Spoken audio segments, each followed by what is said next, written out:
Hello மக்களே, welcome back to our channel. நான் தான் உங்க மேக்ஸ் மதன். இந்த வீடியோல என்ன பார்க்க போறோம்னா டெய்லி 5 சம்ஸ்ல 73வது வீடியோ பார்க்க போறோம். வாங்க டைரக்டா வீடியோக்குள்ள போயிடலாம்.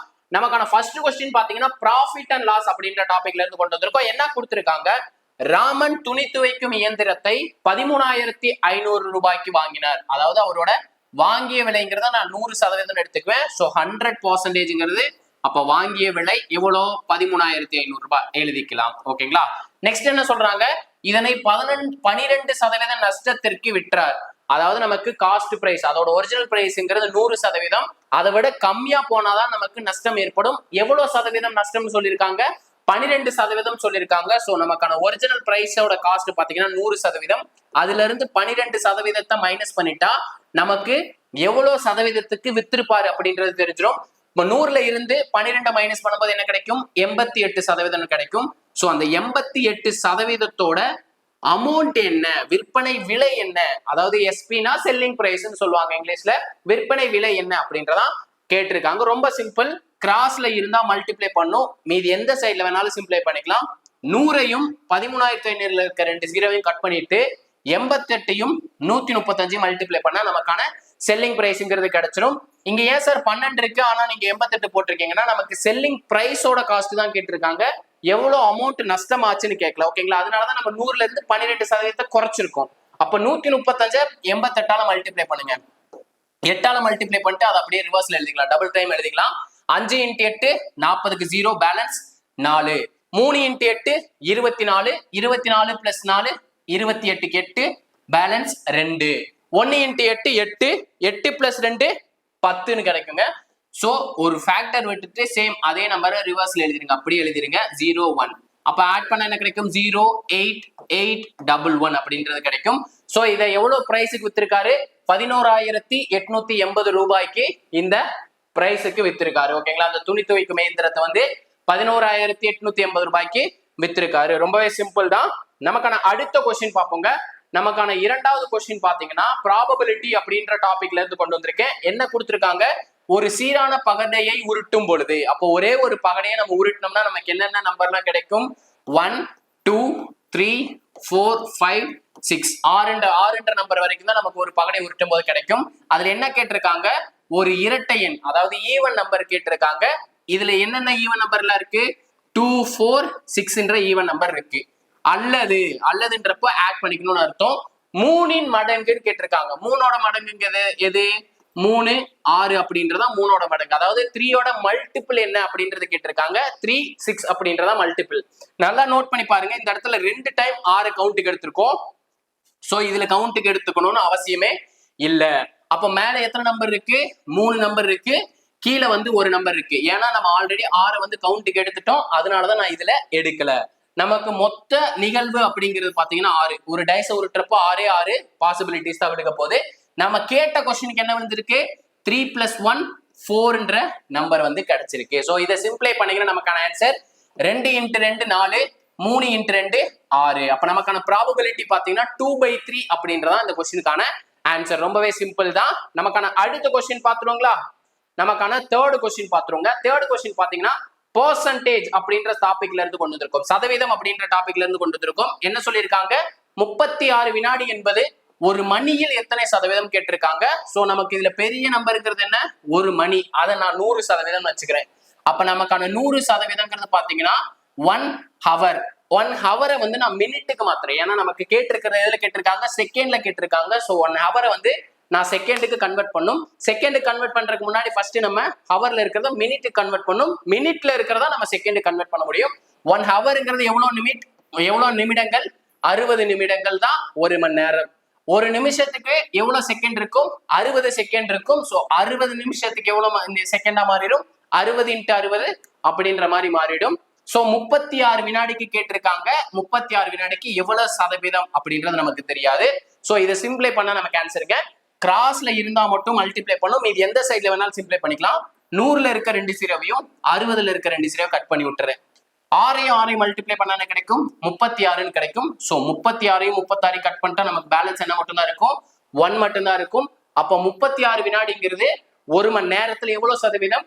1% அப்படின்றதா இந்த கொஸ்டினுக்கான ஆன்சர். இதே வந்து நான் உங்களுக்கு நிமிடத்துல எவ்வளவு மணி நேரம், எவ்வளவு சதவீதம் இருக்கும் அப்படின்னு கேட்கிறேன். 36 நிமிடம் என்பது ஒரு மணியில் எத்தனை சதவீதம் அப்படின்றத உங்களுக்கான ஹோம்ஒர்க் சம். மறக்காம இந்த ஹோம்ஒர்க் சம்க்கான ஆன்சரை கமெண்ட்ல சொல்லிருங்க. இப்பதான் நம்ம சேனலை ஃபர்ஸ்ட் டைம் பார்த்துட்டு இருக்கீங்கன்னா சேனலை சப்ஸ்கிரைப் பண்ணிட்டு பெல் பட்டனை கிளிக் பண்ணி விட்டுருங்க. முக்கியமா மேக்ஸ் வித் எம்எம்கே டெலிகிராம் பேஜ்ல ஜாயின் பண்ணிக்கோங்க. எதுக்கு sir maths with MMK Telegram பேஜ்ல ஜாயின் பண்ணணும்? இந்த வீடியோ ஃபைலுக்கான பிடிஎஃப் வந்து நம்ம அந்த டெலிகிராம் சேனல்ல தான் அப்லோட் பண்ணுவோம். ஸோ மறக்காம அந்த டெலிகிராம் சேனல்ல வந்து ஜாயின் பண்ணிக்கோங்க. நம்ம வீடியோ பிடிச்சிருந்துச்சுன்னா லைக் பண்ணிட்டு கமெண்ட்ல ஃபயர் சிம்பிள் கொடுத்துருங்க. முக்கியமா உங்க ஃப்ரெண்ட்ஸுக்கு ஷேர் பண்ணிருங்க. நமக்கான 4th சம் பாருங்களேன். அதாவது ஏபி அரித்மெட்டிக் ப்ராக்ரஷன் கூட்டுத்தொடர் வரிசையில இருந்து கொண்டு வந்திருக்கேன். என்ன கொடுத்திருக்காங்க? ஒரு கூட்டுத்தொடரின் முதல் உறுப்பு 9. அப்போ ஃபர்ஸ்ட் நம்பருங்கிறது 9ன்னு சொல்லிட்டாங்க. நெக்ஸ்ட் என்ன சொல்லியிருக்காங்க? பொது வித்தியாசம் 7. அதாவது 2 நம்பருக்கு இடையில வந்து 7ன்ற வித்தியாசம் வரப்போகுது அப்படின்னு சொல்லிட்டு அந்த கூட்டுத்தொடர் வரிசையை கண்டுபிடிங்க அப்படின்னு சொல்லியிருக்காங்க. ஒண்ணுமே பண்ண தேவையில்ல, டிஃபரன்ஸ் 7ன்னு சொல்லிட்டாங்க. ஸோ 7ன்ற நம்பரை கூட்டிக்கிட்டே வாங்க. 9 + 7 16ன்னு கிடைக்கும். 16ஓட 7 கூட்டினோம்னா நமக்கு என்ன கிடைக்கும்? 16 + 7 23. 23ஓட நம்ம 7 கூட்டினா என்ன கிடைக்கும்? 7 கூட்டும் போது 30ன்னு கிடைக்கும். 30ஓட 7 கூட்டினா என்ன கிடைக்கும்? 37ன்னு கிடைக்கும். முதல் உறுப்பு 9ன்னு சொன்னாங்க. பொது வித்தியாசங்கிறது எல்லா நம்பருக்குமே காமனான டிஃபரன்ஸா இருக்கும். சோ அந்த காமன் டிஃபரன்ஸ் வந்து 7ன்னு சொல்லியிருக்காங்க. அப்போ அந்த சீரீஸை நம்மளே கிரியேட் பண்ணிட்டோம். 9 16 23 30 37 அப்படின்றதான் இந்த சீரீஸா இருக்க போகுது. சோ இந்த கொஸ்டினுக்கான ஆன்சர் என்ன? ஆப்ஷன் ஏ என்பதுதான் இந்த கொஸ்டினுக்கான ஆன்சர். ஓகேங்களா? நமக்கான கடைசி சம் பாத்துருங்களா? நமக்கான கடைசி சம் பாத்தீங்கன்னா எல்சிஎம் ஹெச்சிஎஃப்ல இருந்து கொண்டு வந்திருக்காங்க. ரொம்பவே சிம்பிள் தான். என்ன சொல்லியிருக்காங்க? இரு எண்களின் மீச்சிமா, அதாவது எல்சிஎம் வந்து 630, அதோட மீபோவா ஹெச்சிஎஃப் வந்து 9. அந்த 2 நம்பரோட கூடுதல், இரு எண்கள்னு சொல்லிட்டாங்க. அந்த 2 நம்பரோட கூடுதல் வந்து 153னா அந்த 2 நம்பரோட வித்தியாசம் என்னன்னு கேட்டிருக்காங்க. இதுக்கு ஒரே ஒரு ஃபார்முலா மட்டும் இருக்கு. a + b the whole squared யும் a - b the whole squared யும் மைனஸ் பண்ணும்போது நமக்கு என்ன கிடைக்கும்? 4ab அப்படின்றது கிடைக்கும். கரெக்ட்டுங்களா? 4ab அப்படின்றது கிடைக்கும். இந்த ஒரே ஒரு ஃபார்முலாவை மட்டும் நோட் பண்ணி வச்சுக்கோங்க. இந்த ஃபார்முலா வச்சு தான் இந்த சம் சால்வ் பண்ண போறோம். ஓகேங்களா?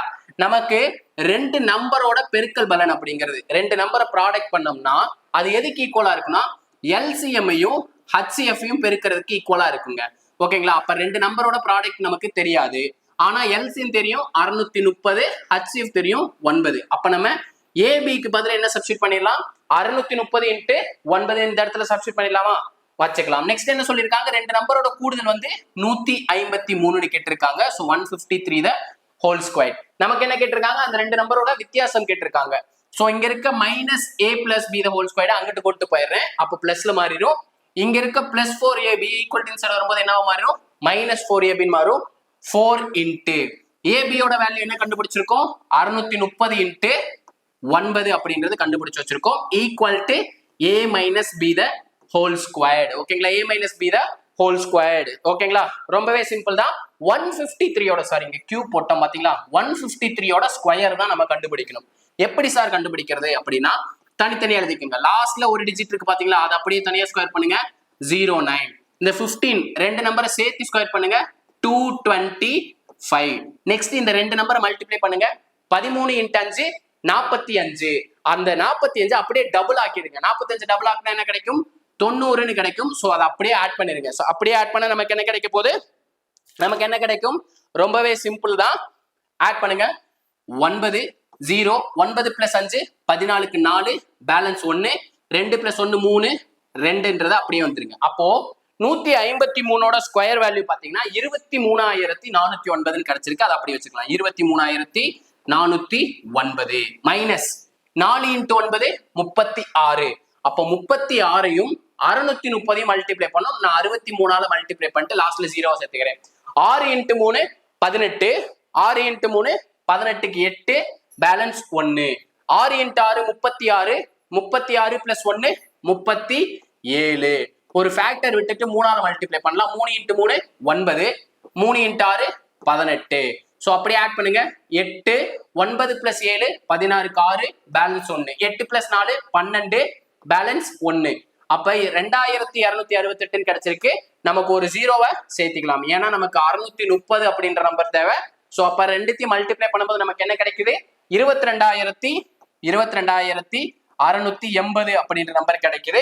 ஈக்குவல்ட்டுக்கு அந்த சைடு என்ன இருக்கு a minus B the whole square அப்படின்றது இருக்கு. ஸோ 23,409 இருந்து 22,680 மைனஸ் பண்ணும். 9ன்றது அப்படியே வந்துடும். இங்க 3 இங்க 10 10ல 8 போச்சுன்னா 2 இங்க 3ல 6 போகாது. ஸோ ஒன்னு கடன் வாங்கிடலாம். 13ல 6 போச்சுன்னா 7 2 மைனஸ் பண்றப்போ நமக்கு என்ன கிடைச்சிருக்கு 729 கிடைச்சிருக்கு which is equal to a minus b the whole squared. அங்க இருக்க ஸ்கொயர் வந்து ஈக்குவல் டு இன்சைடு வரும்போது என்ன மாறும் பவர்ல 1/2 மாறும். பவர்ல 1/2னாலும் ரூட்னாலும் சேம். ஸோ 729ங்கிறது எதோட ஸ்கொயர் வேல்யூன்னு பாத்தீங்கன்னா 27ஓட square value. Okay sir root எப்படி சார் கண்டுபிடிக்கலாம் அப்படின்றது கன்ஃபியூஷன் ஆகும். ஸோ ரெண்டு நம்பர் எந்த ரெண்டு நம்பரை மல்டிப்ளை பண்ணும்போது யூனிட் டிஜிட் வந்து 9 வரும். அதாவது ஒரு நம்பரை ஸ்கொயர் பண்ணும்போது 9ன்னு வரும். 3 ஸ்கொயர் பண்ணா 9. ஸோ 3 எழுதிக்கிறேன். 7 ஸ்கொயர் பண்ணா 49 யூனிட் டிஜிட் 9 முடிஞ்சிருக்கு. ஸோ எடுத்துக்கிறேன். பேலன்ஸ் என்ன இருக்கு 7ன்ற நம்பர் மட்டும் தான் இருக்கு. லாஸ்ட்ல இருந்து 2 டிஜிட் எடுத்துக்கணும். இந்த டிஜிட்க்கு வேலை இல்ல. லாஸ்ட் டிஜிட்டை மட்டும் தான் வச்சு பார்க்கணும். 7 விட கம்மியா இருக்கு எக்ஸாக்ட் ஸ்கொயர் நம்பர் என்ன 4. எதோட ஸ்கொயர் நம்பர் 2ஓட ஸ்கொயர் நம்பர் தான் 4. ஸோ அப்ப இங்க 2 2 அப்ப 2 நம்பர் நமக்கு கிடைச்சிருக்கு. 23 இல்ல 27 எப்படி பிக்ஸ் பண்றது நடுவுல இருக்கிற நம்பர் வந்து 25. 25ஓட ஸ்கொயர் வேல்யூ என்ன 625. 625 விட இந்த நம்பருங்கிறது பெருசு. 729ங்கிறது பெருசு. அப்ப நமக்கு கண்டிப்பா 23 வர முடியாது.